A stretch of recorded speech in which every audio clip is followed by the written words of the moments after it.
this video, I will explain the anonymous function used in this version of the textbook that enables you to refer to an ID in an easy manner. In order for us to obtain the value of this text box, we first need to make an object reference to the ID. Then we use the value property to obtain the value in the text box. But we first need to identify the text box using its ID. So if I were to enter my name and click the button, I will use an alert because alerts are very easy to use for testing. So I will use the alert to verify that I can retrieve the value in this text box. So here is the text box. The text box has an ID of first_name, and this is the button that we are clicking on. So in our onload function, I am referencing the button by its ID. I am storing that reference in a variable.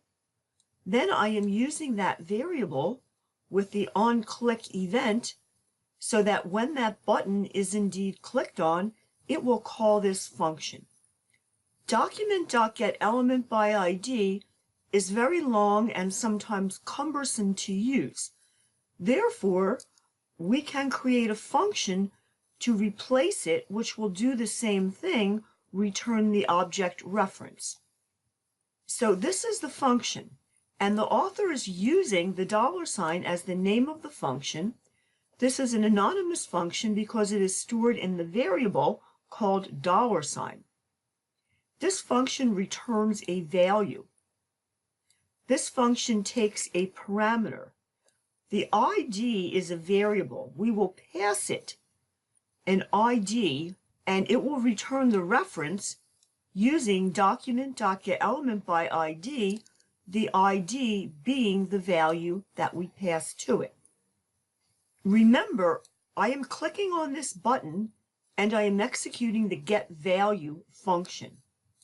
Here is the getValue function. Notice that I wrote it as a named function. This is my personal preferred method of writing functions, by using the function keyword as opposed to storing a function in a variable. However, each method is valid.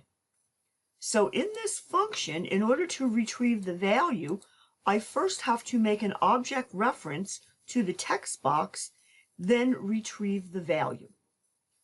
I will store that in a variable, and I will use the alert for the variable. As we have seen, this works fine. So rather than writing document.getElementById, I can replace that with the $.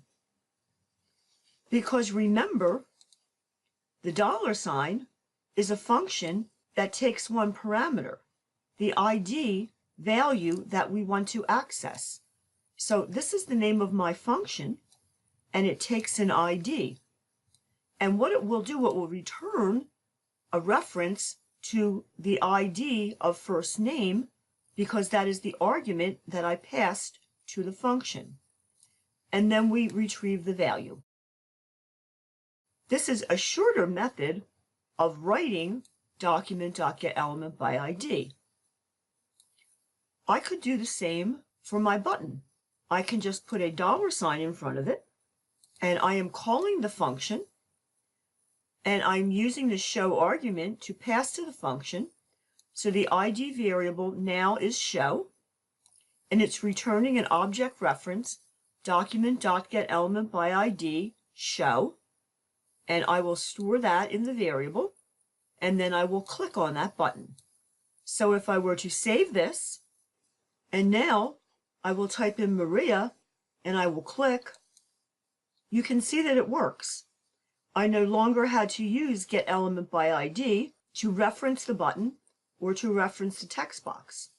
I was able to use the function, the $ function.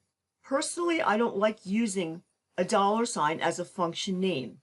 I prefer using something more meaningful.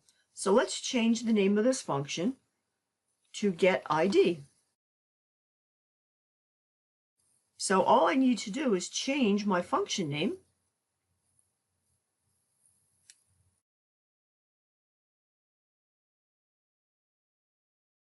And now I can save this and test. So I will use a different name. I will click, and there you go.